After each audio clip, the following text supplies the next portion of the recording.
Look, we need to talk about 5-gallon tanks, because the internet has absolutely lost its mind when it comes to stocking these things. You've got one website telling you that you can keep a whole community in there, another saying you can only keep a single snail, and somewhere in between there's a guy on Reddit who swears his goldfish is totally fine in a bowl the size of a cereal container. Spoiler alert, it's not fine. None of this is fine. So today, I'm ranking the most commonly recommended fish for 5-gallon tanks, and I'm not holding back. We're going from absolute disasters that should never have been suggested in the first place, all the way up to the fish that actually make sense in this tiny little box of water you're working with. And yes, before you ask, I will be explaining why most of the fish you've been told are perfect for beginners are actually small aquatic time bombs waiting to ruin your entire fish-keeping experience. Let's start at the bottom, the F tier, the absolute worst possible choices that somehow keep getting recommended. And sitting right at the top of this garbage pile is the goldfish. I know, you're thinking, but goldfish bowls have been a thing forever. Yeah, so was bloodletting as a medical treatment, and we stopped doing that too. Goldfish are not 5-gallon fish. They're not even 20-gallon fish. A fancy goldfish needs at minimum 30 gallons, and common goldfish, the ones that look like oversized crackers, need pond-sized setups or tanks over 75 gallons. These things produce waste like they're getting paid for it. The ammonia output from a single goldfish in a 5-gallon tank would spike so fast you'd think you were running a chemical plant instead of an aquarium. And they don't just stay small because the tank is small. That's a myth that needs to die. What actually happens is their bodies stop growing while their organs don't, leading to a slow, miserable death that fish-keeping forums politely call stunting. It's cruel, it's unnecessary, and it needs to stop being recommended. Next up in F tier, and this one makes me irrationally angry, common plecos. I have seen these sold as algae eaters for small tanks more times than I can count, and it's absolute insanity. Common plecos grow to over a foot long. They're armoured catfish that belong in massive tanks or ponds, not in your desktop 5-gallon setup. Even if you get one as a baby, and yes, they're cute when they're small, you're setting yourself up for failure. They'll outgrow that tank in months, and by the time you realise what's happening, you've got a foot-long fish producing enough waste to turn your pristine little aquarium into a biological disaster zone. And while we're here, let's throw mollies and platies into F tier too. I can already hear someone typing, but my platy lived for 2 years in a 5-gallon. Congratulations, your fish survived.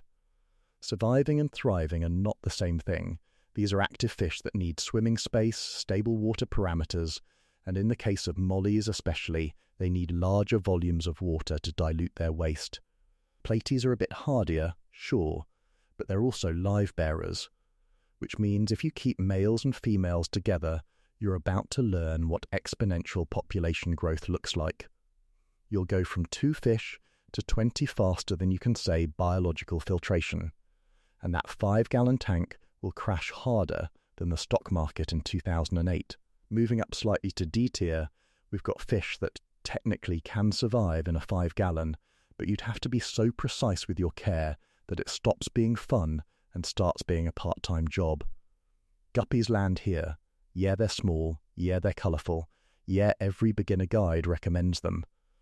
But guppies have the same live bearer problem as platies. You get a couple, they breed, suddenly you're drowning in guppy fry, and your tank's nitrogen cycle is begging for mercy. Plus, and this is something nobody talks about, male guppies are relentless when it comes to chasing females. In a larger tank, females can escape and get some peace.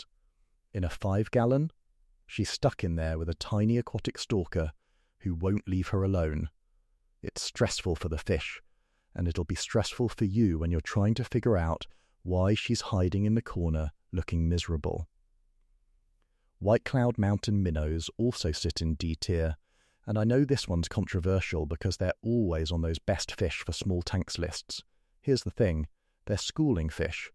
They need groups of at least 6 to feel secure and display natural behaviour.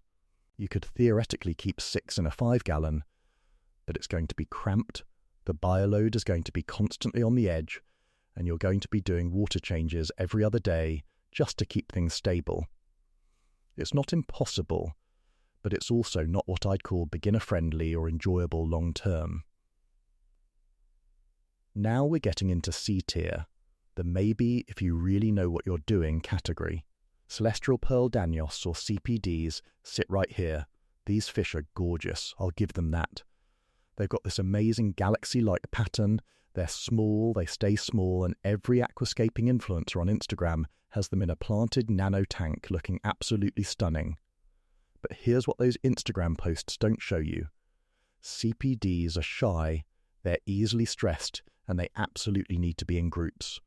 You're supposed to keep them in schools of 6 or more, which in a 5-gallon means you're pushing the bioload limits immediately. And because they're timid, they need tons of plants and hiding spots, which means less open swimming space in an already tiny tank. But the real kicker with CPDs? They can be aggressive with each other, especially males competing for territory and mates. In a larger tank, they spread out and it's fine. In a 5-gallon, you've got all the tension of a reality TV show crammed into a box the size of a toaster. Fights break out, stress levels skyrocket, and your beautiful aquascape turns into a battlefield. It's technically possible to keep them in a 5-gallon, but it requires expert-level care, constant monitoring, and a bit of luck. Cherry shrimp get an honourable mention in C tier, even though they're not fish. If you're considering a 5-gallon and you want something active and interesting, a shrimp colony is actually a really solid choice. They have a tiny bioload, they breed readily if conditions are right, and watching them scuttle around picking at algae is genuinely entertaining. But they're not for everyone, especially if you wanted something with more personality or colour variety beyond red. Let's move into B tier, where things start getting more reasonable. Ember tetras land here. They're small, they're peaceful, and they've got this warm orange glow that looks incredible in a planted tank. You could keep a small school of 5 or 6 in a heavily planted 5-gallon, and if you're diligent with maintenance, it can work. The issue is they're still schooling fish, so they're happiest in larger groups and bigger tanks, but compared to the disasters we've already covered, this is at least in the realm of responsible fish keeping if done carefully. Chili rasboras are similar, maybe even slightly better for a 5-gallon than ember tetras. They're absolutely tiny, they're peaceful, and they do well in heavily planted setups. A group of 6 to 8 in a densely planted 5-gallon with gentle filtration can actually thrive. The problem is, they're delicate. They don't handle parameter swings well, they need stable temperatures, and they're so small that they can be hard to spot if you're trying to do a head count or check for illness. They're beautiful and they can work, but they're not exactly beginner-proof. Pea puffers deserve their own section in B tier, maybe even pushing toward A tier depending on who you ask. These little guys are insanely charismatic. They've got personality for days, they'll recognize you, they'll beg for food, and they'll spend half their time staring at you like they're plotting something. A single pea puffer in a well-planted 5-gallon is absolutely viable. They're small, they don't need a group, and they're endlessly entertaining to watch. But, and this is a big but, they're also aggressive little jerks. You can't keep them with other fish unless you want to watch a tiny murder unfold in slow motion. They'll nip fins, they'll harass tank mates, and they will absolutely kill snails. Which is great if you have a pest snail problem, but bad if you are hoping for a peaceful community. They also need a specialised diet of live or frozen foods like bloodworms, brine shrimp or snails, because they won't take flakes. They're high maintenance, but if you're willing to meet their needs, they're incredible fish for a 5-gallon. Sparkling gouramis also land in B tier. These are small, beautiful, and they make actual croaking sounds, which is both weird and delightful. You could keep a single sparkling gourami, or even a pair in a 5-gallon, if it's heavily planted. They're labyrinth fish, meaning they breathe air from the surface, so they're more tolerant of lower oxygen levels than other species. They're peaceful, they're hardy, and they're gorgeous. The only downside is they can be a bit shy, and males can get territorial if you're trying to keep more than one, so space becomes an issue fast in a tank this small. Now we're getting into A tier, the fish that are genuinely solid choices for a 5-gallon if you're committed to doing it right. A single male Endler's livebearer could work here. They're smaller and less aggressive than guppies, they're active, they're colourful, and a single male won't breed and overrun your tank. The key word is single. If you add a female, you're back in guppy territory with endless fry and an overstocked tank in no time. Pygmy corridoras also make it into A tier with some serious caveats. These are adorable little bottom dwellers that stay small and are incredibly peaceful. A group of 4 to 6 in a sandy-bottomed, well-filtered 5-gallon can actually work. They're social, so you need the group, but their bioload is manageable if you stay on top of water changes. The problem is, they're sensitive to poor water quality, and they need that sand substrate because they like to sift through it. If you're willing to meet those needs, they're fantastic. But let's be real. There's one fish that belongs in S tier, and if you've been in the aquarium hobby for more than 5 minutes, you already know what it is. The betta. Specifically, a single male betta in a properly set up 5-gallon tank. This is the fish that 5-gallon tanks were basically designed for, and yet it's the one that's most commonly abused because people think bettas can live in a vase with a peace lily. A betta in a filtered, heated, planted 5-gallon tank is a completely different animal than a betta in a sad little cup at the pet store. They're active, they're curious, they flare at their reflection, they build bubble nests. They have personalities that range from chill and lazy to aggressive and territorial. They don't need tank mates, which means you're not trying to cram a community into a space that can't support it. They're hardy enough for beginners, but interesting enough to keep experienced hobbyists engaged. And because they're labyrinth breathers, they're more forgiving of beginner mistakes with filtration and surface agitation. The key is doing it right. That means a heater, because bettas are tropical fish and need stable temperatures around 78 to 80 degrees. That means a gentle filter because they don't appreciate being blown around by strong current. That means live or silk plants instead of plastic ones that'll shred their delicate fins. And that means regular water changes, water parameter testing, and actually caring about the environment you're creating. Do that. And a betta in a 5-gallon is about as close to a perfect setup as you're going to get in the nanotank world. Here's the thing that nobody wants to hear. A 5-gallon tank is not a beginner tank. I know that sounds backwards because they're small, they're cheap, and they're marketed as starter kits at every pet store in existence. But small tanks are actually harder to maintain than larger ones. The water volume is tiny, which means any mistake you make, whether it's overfeeding, missing a water change, or adding the wrong fish, gets amplified immediately. Ammonia spikes faster, temperature swings happen easier, and there's zero room for error. A 5-gallon tank is a precision instrument. It's for someone who understands the nitrogen cycle, who's willing to test their water regularly, and who can resist the urge to overstock just because there's technically physical space left in the tank. It's not about how many fish fit. It's about how many fish can thrive in that environment long-term without turning your tank into a toxic waste site. If you're being honest with yourself, and you know you're not going to stay on top of maintenance, if you know you're going to get lazy with water changes, or you're tempted to add just one more fish, then a 5-gallon isn't for you. Get a 10-gallon. Get a 20-gallon. Bigger tanks are more stable, more forgiving, and they give you way more stocking options that actually make sense. But if you're committed, if you're willing to put in the work, a 5-gallon can be an incredibly rewarding setup. A heavily planted betta tank with a dark substrate, some driftwood, a few hiding spots, and good lighting can be an absolute showpiece. It's small enough to fit on a desk or a countertop It's manageable enough that maintenance doesn't become overwhelming.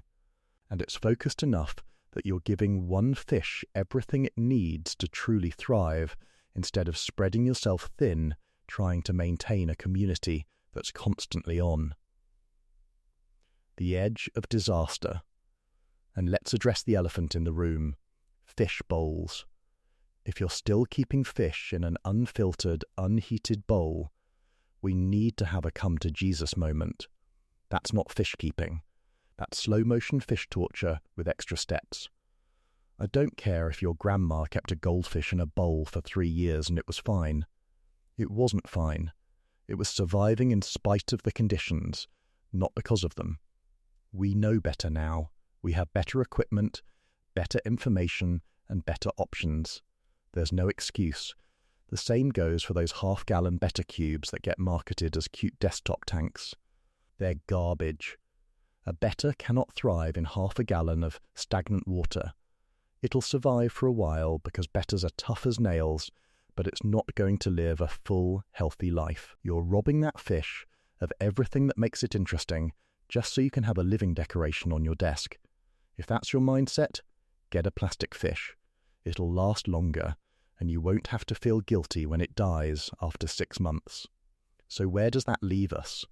If you're setting up a 5-gallon tank, your absolute best, safest, most reliable option is a single Betta in a properly equipped setup. If you want to get fancy, add some cherry shrimp or a Nerite snail as cleanup crew. But keep it simple. If you're experienced and you want a challenge, you could try a pea puffer, a small group of chili rasboras, or sparkling gouramis, but go in knowing that you're signing up for advanced level care in a beginner-sized tank. Avoid anything that schools unless you're prepared to keep appropriate numbers and deal with the bioload. Avoid anything that grows large, anything that's aggressive in groups, and anything that breeds uncontrollably. And for the love of all things aquatic, do not put a goldfish, a placo, or a molly in a 5-gallon tank. It's not cute, it's not fine, and it's not going to end well. Here's my final piece of advice, and I mean this genuinely if you're not sure. Start with a bigger tank. I know it sounds counterintuitive, but a 20-gallon tank is exponentially easier to maintain than a 5-gallon. The water is more stable, you've got more stocking options, and mistakes don't snowball as fast. You'll have a better experience, your fish will be healthier, and you won't spend your first 3 months in the hobby wondering why everything keeps dying. But if you're set on a 5-gallon, if space or budget makes it the only option, then commit to doing it right. Research the nitrogen cycle. Invest in a test kit. Buy a heater and a filter, plant it heavily, stock it lightly, and be patient. Nanotanks are beautiful when done correctly, but they require knowledge, attention, and restraint. The fish-keeping hobby is incredible. There's something deeply satisfying about creating a little ecosystem, watching it stabilize, and seeing your fish display natural behaviors in an environment you built for them. But it only works if you're willing to meet the fish halfway. They can't tell you when the water's bad, when they're stressed, or when they're slowly being poisoned by your mistakes. It's on you to learn, to pay attention, and to make decisions that prioritize their health over aesthetics or convenience. So do your research. Ask questions. Don't trust every random article or forum post you see. And if you're ever in doubt, err on the side of caution. It's better to understock and have a thriving tank than to overstock and spend months dealing with constant crashes and dead fish.